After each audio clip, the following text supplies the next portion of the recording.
Hola, mi nombre es Agostina Gonela y creé este espacio para contar historias de mujeres que inspiran. Hoy tenemos a una invitada muy especial. Bienvenidas, bienvenidos a todos a este espacio. Muchas gracias por estar aquí. Hoy tengo el honor y van a tener el honor de conocer a una mujer, a una madre, a una gran persona que ha resignificado completamente su vida, ha cambiado su historia.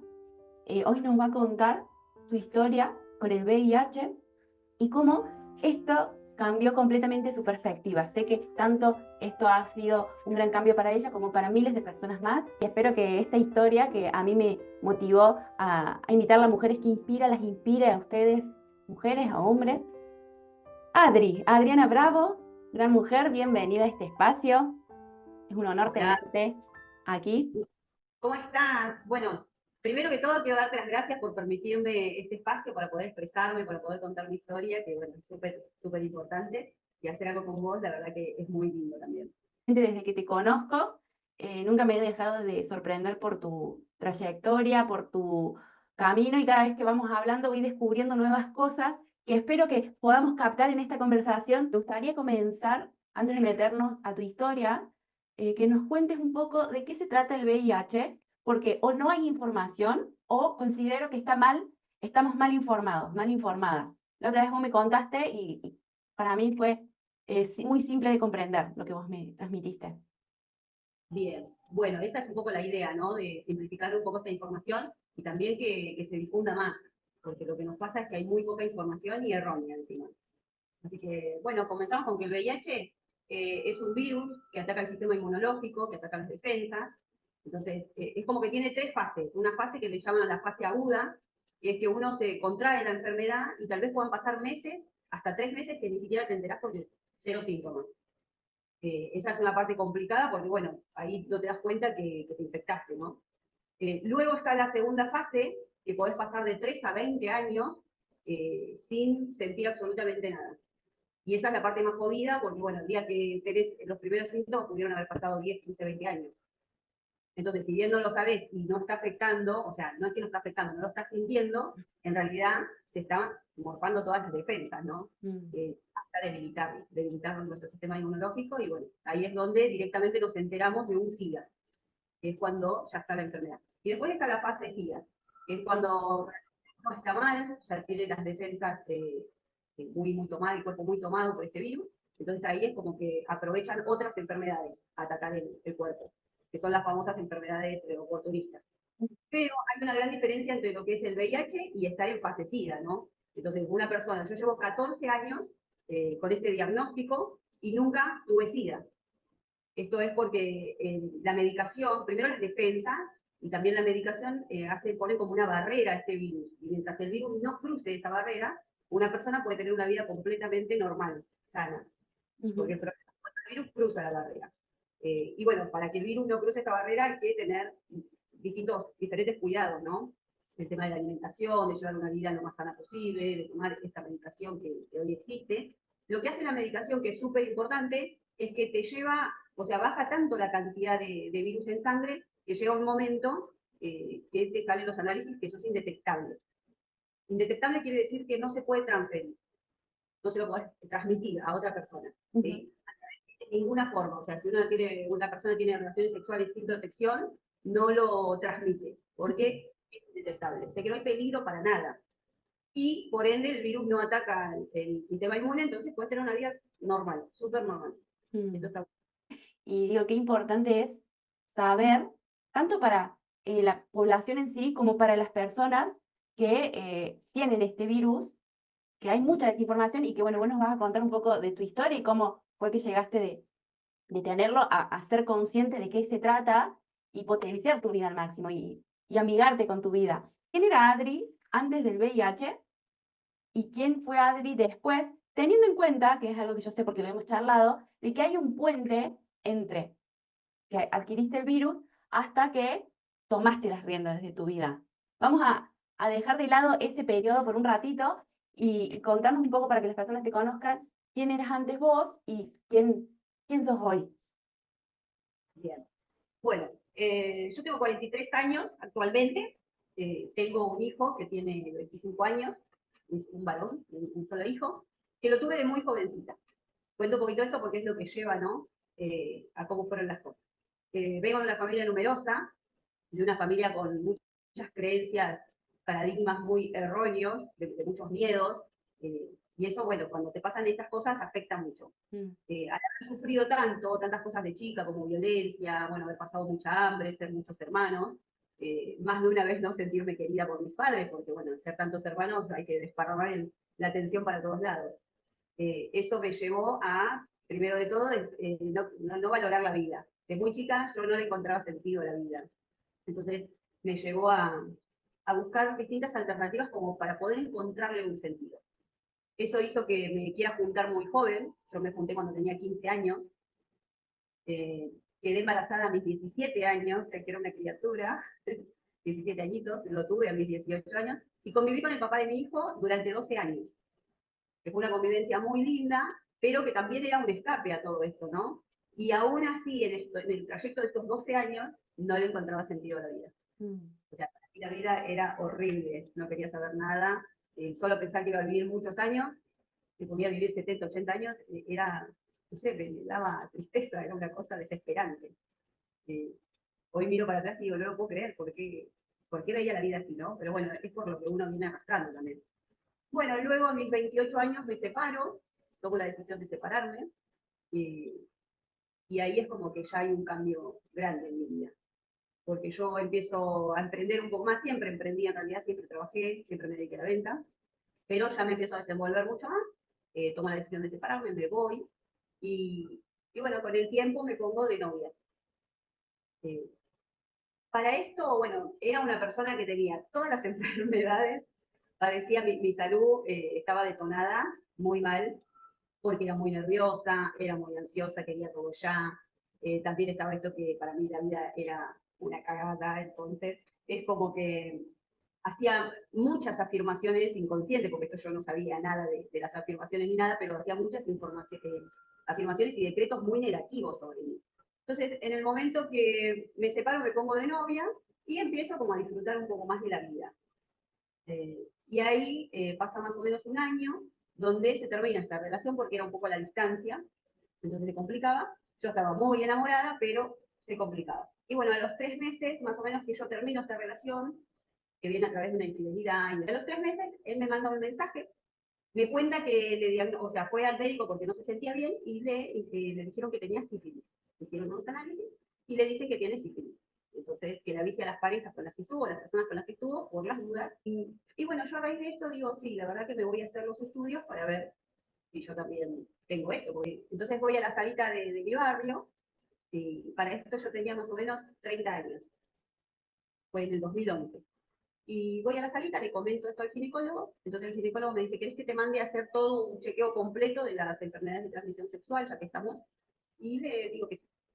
Así que bueno, pasan los días, luego voy a retirar este estudio, muy tranquila porque no tenía grandes síntomas, o sea, tenía las molestias ginecológicas que las tuve siempre, no era nada nuevo. Y a lo sumo, bueno, me iba a dar positivo un sífilis y como iba a tener que hacer un tratamiento, como me había contado esta pareja, lo que tuvo que hacer. Era como que no me asustaba, no estaba preocupada. Fui tranquila a retirarlo. El ginecólogo me pide que le recuerde por qué me había mandado a hacer todos esos estudios. Le cuento nuevamente la historia. Y me dice, bueno, me encantaría poder decirte que el estudio de sífilis te dio positivo, pero no, me dice, ese te dio negativo. El que te dio positivo es el de VIH. Y ahí fue, o sea, lo miraba y no entendí. Mi primera impresión fue, ¿cómo? No puede ser. O sea, pero yo no vine por eso. Y me dice, bueno, pero dentro de todos los estudios que vos te quisiste hacer, este te dio positivo. Y eso fue un balde de agua fría. La verdad que ese momento fue choqueante. No supe qué hacer. O sea, junté todo y me fui. Recuerdo que ahí en la salita había una plaza donde me senté un rato y decía, no, yo no tengo nada. Y lo primero que hice fue negarlo. Dije, no, yo no tengo, no es verdad, esto no es verdad. Yo venía leyendo algunos libros de metafísica, eh, donde, bueno, al principio la metafísica me la tomé, ¿no? Muy literal lo que decía. Y entonces lo empecé a negar, dije, no existe. Si no existe en mi mente, no existe en mi cuerpo, no existe, no existe, no existe. Igual, bueno, me fui caminando para la casa de mi mamá, que serán unas más o menos 30 cuadras, que siempre las hacía en colectivo o algo, pero ese día me fui caminando y ahí por el camino me iban como cayendo las fichas, me iba dando vueltas en la cabeza y dije, bueno, me puse a llorar. Me acuerdo que me fui todo el camino llorando, pero negándolo. Cuando llego a la casa de mi mamá, estaba mi mamá con mi hermana más chica. Cuando llego le digo, le comento esto y le cuento, le digo, me fui a hacer unos estudios y me dio positivo el VIH. Entonces mi mamá, como también tiene ahí una personalidad un poco ligadora, o tratar de tomarse las cosas con, no sé, con humor, ¿no? Y no tomarlas tan en serio, como que me quiso despreocupar y me dijo, bueno, me dice, tenés SIDA, negra, ¿qué va a hacer? Dice, de algo hay que morir. Y eso para mí fue, o sea, ahí automáticamente lo relacioné con la muerte. Cosa que antes no, antes en el camino lo que me había pasado era cómo lo voy a decir, qué va a pensar la gente, ¿no? Y ahora, ¿cómo le digo al papá de mi hijo? ¿Hace cuánto que lo debo tener? Un montón de cosas. Lo tendrá mi hijo, el papá, porque el médico me decía que no se puede saber hace cuánto. Podría ser 5 años, 10 años, un año. Entonces yo dije, ¿y entonces cómo sería? O sea, puede que hasta mi hijo. Cuando mi mamá me dice esto, fue peor, porque fue en ese momento, yo claro, no lo había relacionado con la muerte. Entonces ahí lo relacioné con la muerte. Y sí, me asustó un poco y lo negué, empecé a negarlo. Empecé como a trabajar en mi mente y querer negar todo esto y decir, no, yo estoy bien, no me pasa nada, voy a seguir mi vida como siempre. Y así continué.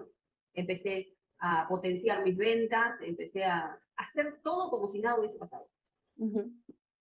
Y esto fue en marzo del 2011, que yo me entero del diagnóstico. Sí empiezo a seguir los pasos que me manda el médico, porque luego me mandan a hacerme 2 pruebas más para confirmar que realmente sea así. Las 2 me dieron positivo. Entonces el médico me ofrece el tratamiento. Y yo le digo que no quiero hacer ningún tipo de tratamiento, que yo no voy a tomar pastillas, porque a mí no me gusta tomar pastillas. Nunca estuve de acuerdo, digamos, con todo el tema farmacéutico, y entonces tenía todos mis bambos y le decía, no quiero saber nada, totalmente negada. Para mí eso es veneno, le decía, y no lo voy a tomar.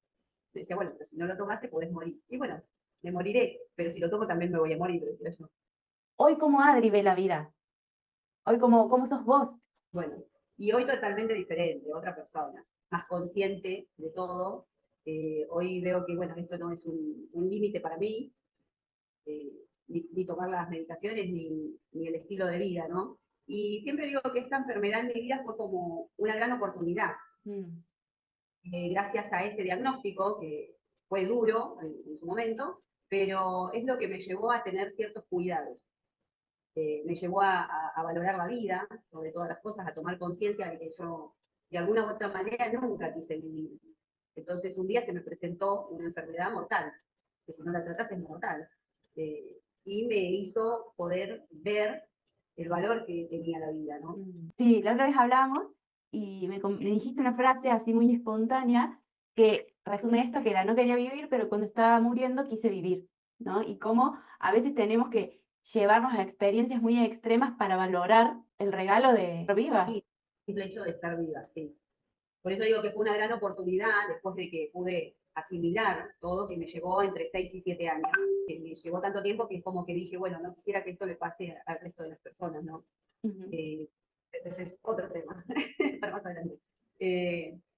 Sí, terminé diciendo, bueno, quiero vivir, pero cuando yo realmente me estaba muriendo, eh, no en sí por el VIH, porque el virus nunca pasó esa barrera, a pesar de la medicación, sí, por un lado empecé como a cuidarme, ¿no? Empecé a hacer actividad física que a mí no me gustaba, pero que sabía que era buena para mi cuerpo.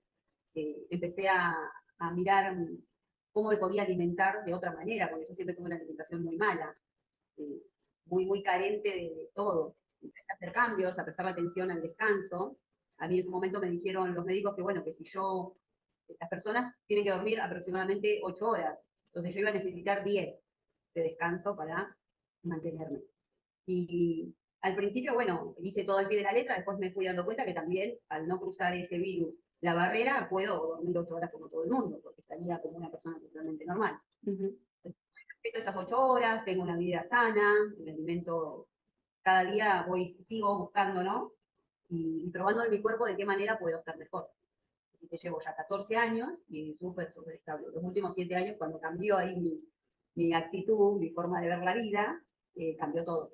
Claro, porque te detectaron, tuviste un periodo de aproximadamente 6 años yo lo considero, lo podría decir, como de una búsqueda interna muy fuerte o de explorar capaz áreas de miedo, de oscuridad y pudiste trascender eso y empezar a valorar tu vida y aprovecharla y sacarle jugo a tu vida. Durante este periodo apenas te detectan, estos 6, 7 años. ¿Cómo los viviste? Y fueron terribles. Primero por mi negación, Ujú. total.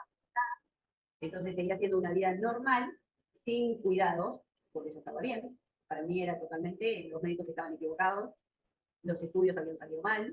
eh, y si bien, por un lado, fui siempre al médico y siempre hice exactamente todo lo que me dijeron, pero era como ir a hacer un trámite. No, no guardaba ningún papel, no tenía historia de nada.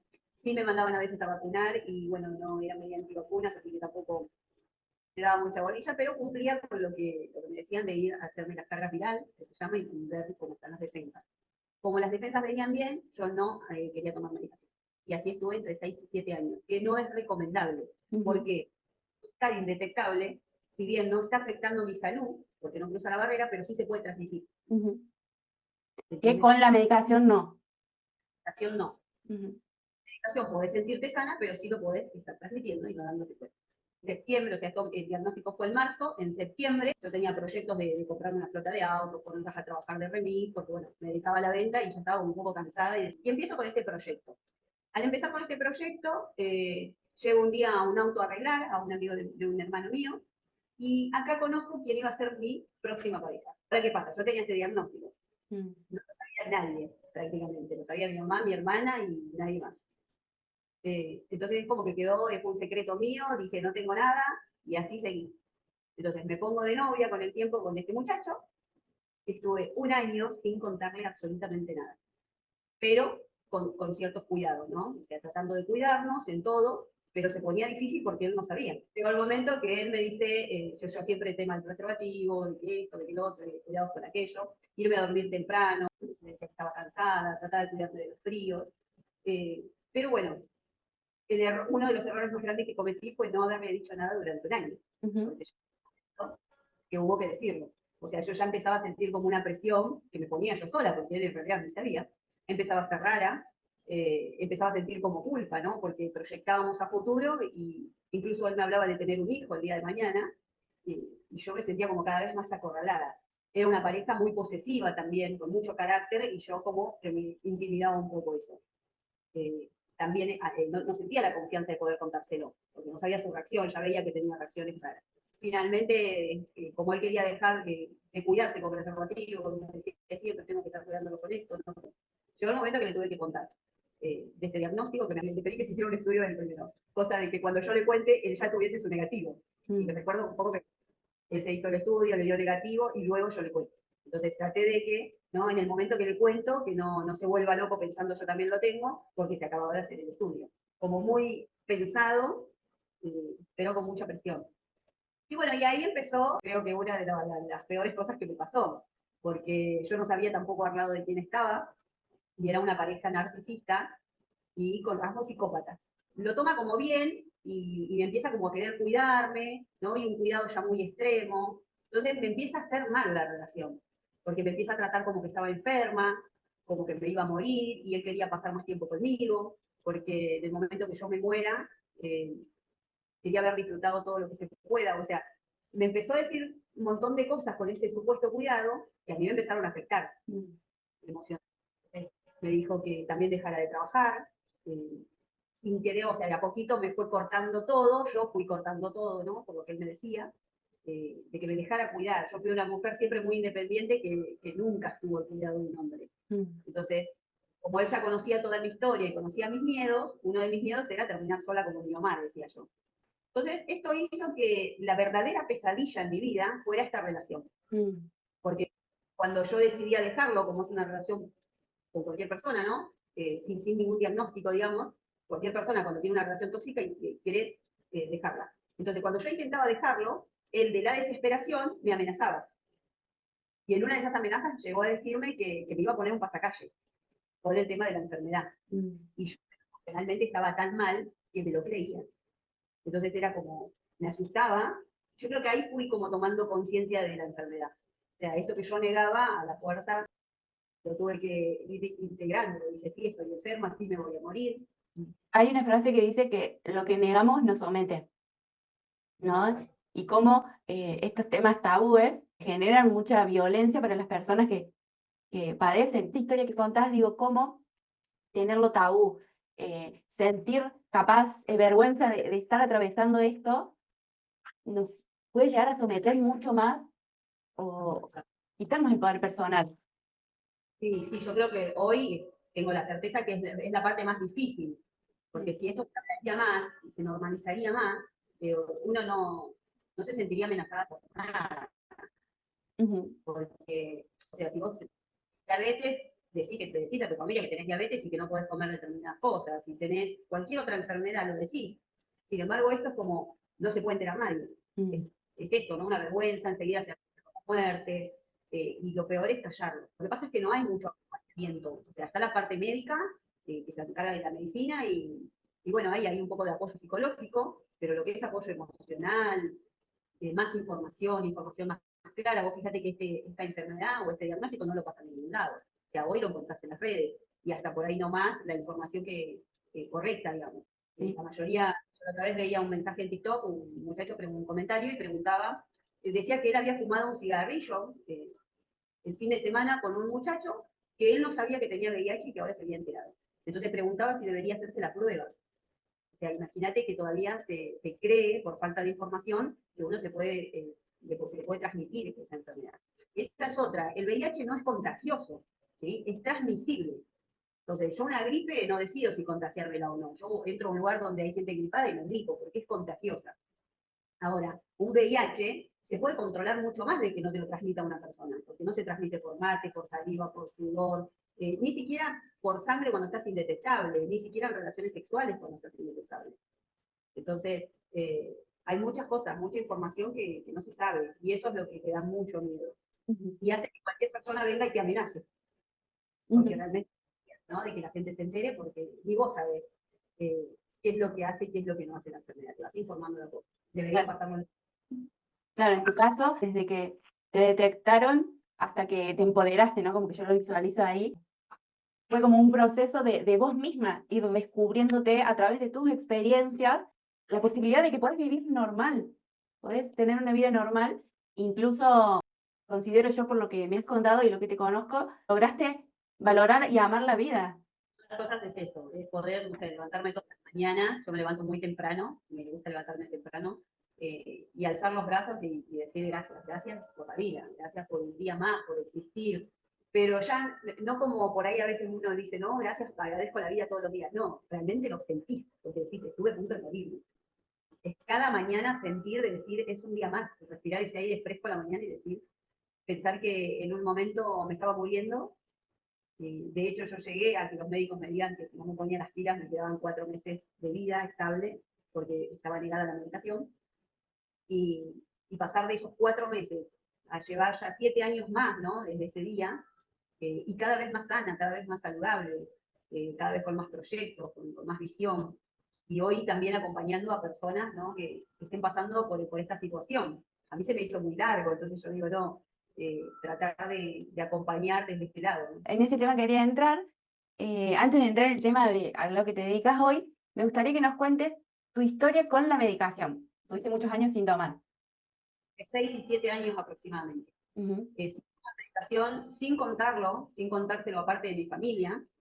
Yo tenía hermanos que no lo sabían todavía. Tenía a mi hijo ya con 17 años que no lo sabía. Entonces esta pareja me lleva a un límite, ¿no? Que hoy miro para atrás y digo, bueno, también agradezco todo eso, porque tal vez si no, no hubiese pasado de esta manera. Pero me presiona tanto con las amenazas, y diciéndome que yo le mentía a la gente, que le mentía a mi hijo. Entonces, él lo que quería era que yo le cuente a mi hijo, y que yo lo cuente. Y yo no quería, yo tenía terror. Uno de los miedos más grandes era contarle a mi hijo. Yo sabía que mi hijo estaba en plena adolescencia, y no quería, yo nunca fui una persona de sentarme en el victimismo, digamos, y que la gente tenga que ver por mí, ¿no?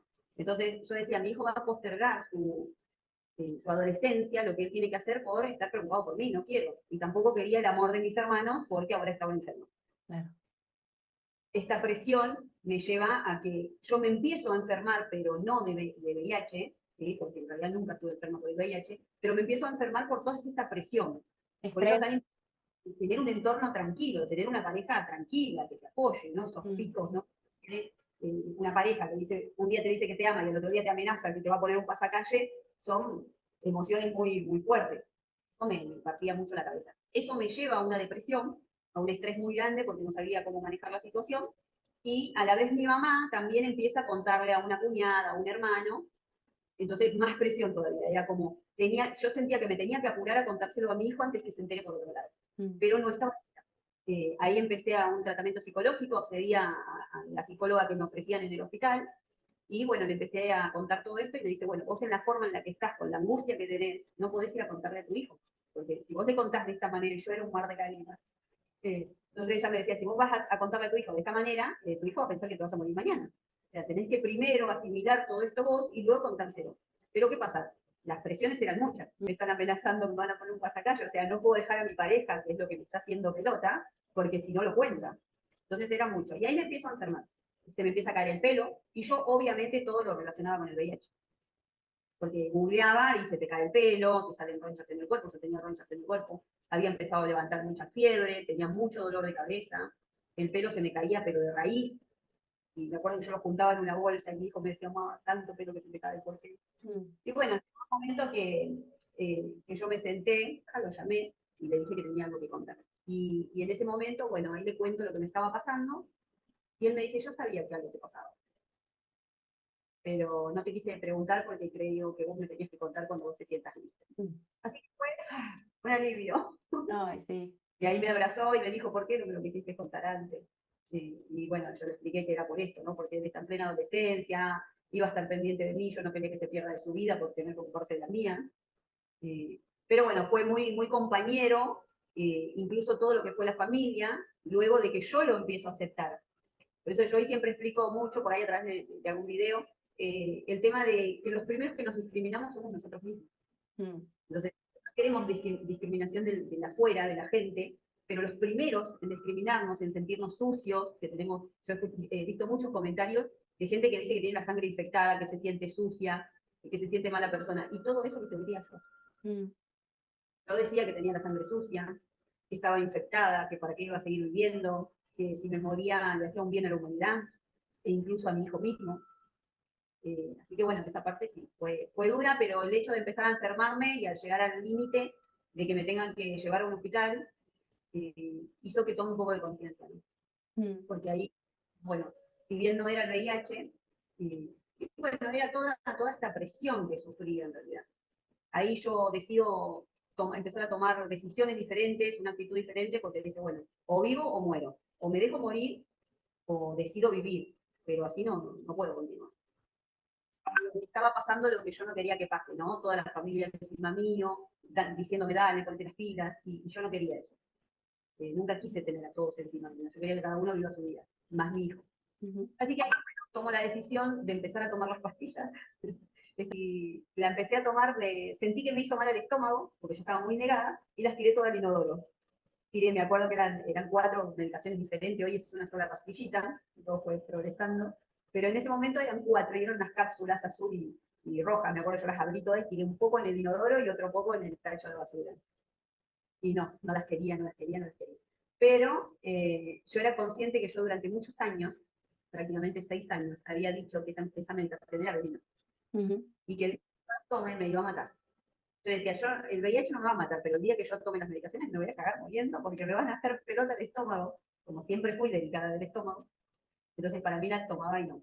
Después otra cosa que escuché en los pasillos de los hospitales era que las personas tomaban la medicación y tenían como ataques de pánico, alucinaciones, y yo venía de tener ataques de pánico, porque todo este estrés me llevó también a tener ataques de pánico. Y los ataques de pánico son terribles, terribles.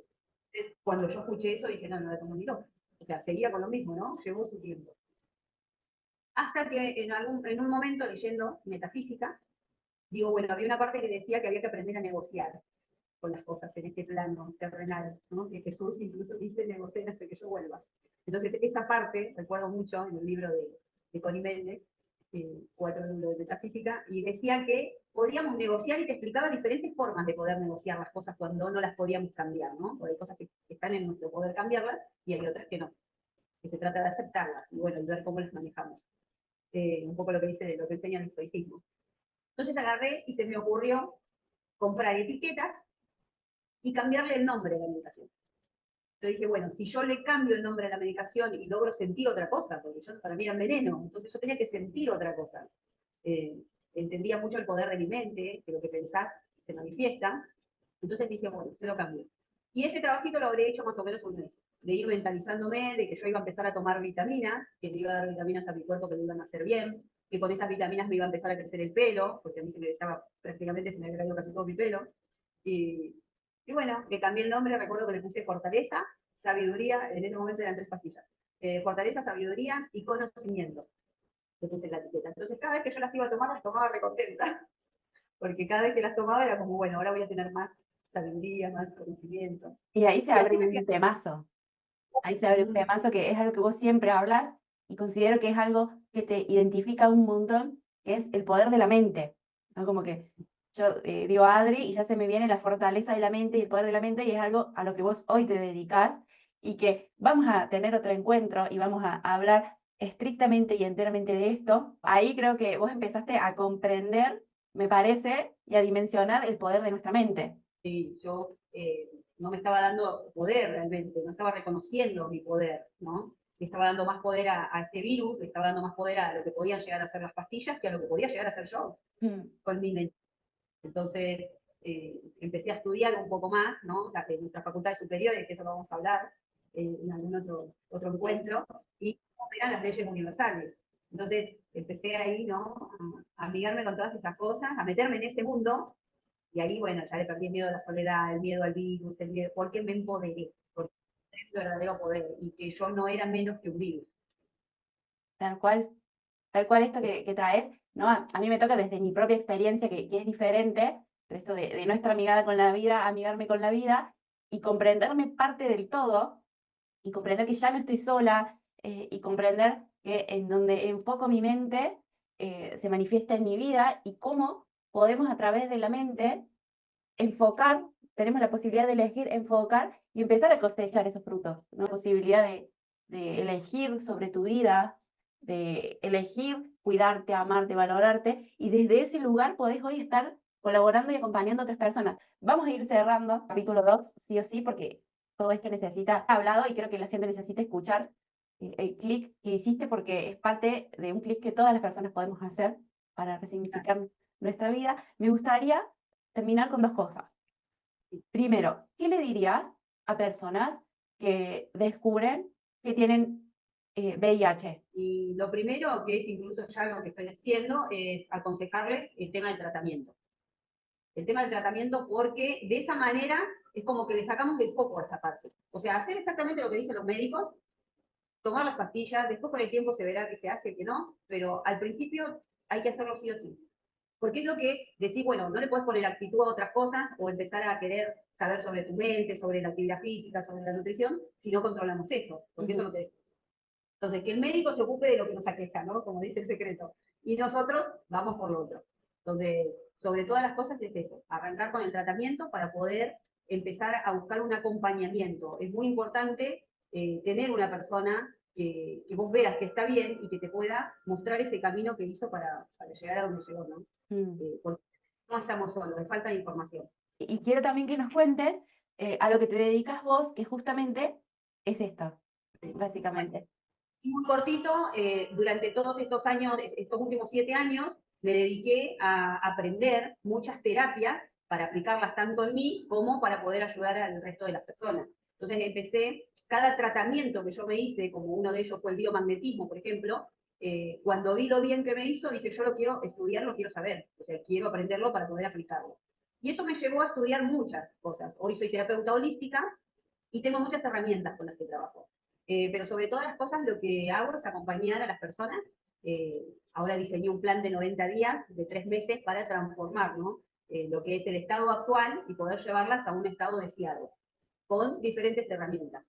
Y hoy básicamente me dedico de lleno a esto. Ya dejé los emprendimientos anteriores, las ventas, todo, y estoy completamente dedicada a acompañar a las personas a transitar por y poder encontrarle el lado bueno a lo que les sucede. ¿Quién mejor, no? Que lo has transitado y yo siempre pienso, ¿no? En que capitalizamos las experiencias, como cuando nos enfrentamos a experiencias que no nos gustan, que nos desafían, digo, bueno, esto, yo siempre me tomo las cosas así, esto me enseña, me aprende, me hace profundizar en aspectos que no conocía de mí. Si tenemos algo, si la vida nos pone algo es porque tenemos la fortaleza de sostenerlo y luego la vida nos da el regalo de capitalizar esa información. Y yo creo que vos sos un gran ejemplo, porque has capitalizado esta experiencia que desde el desconocimiento o a veces el hecho de sentirnos simplemente humanos, humanas,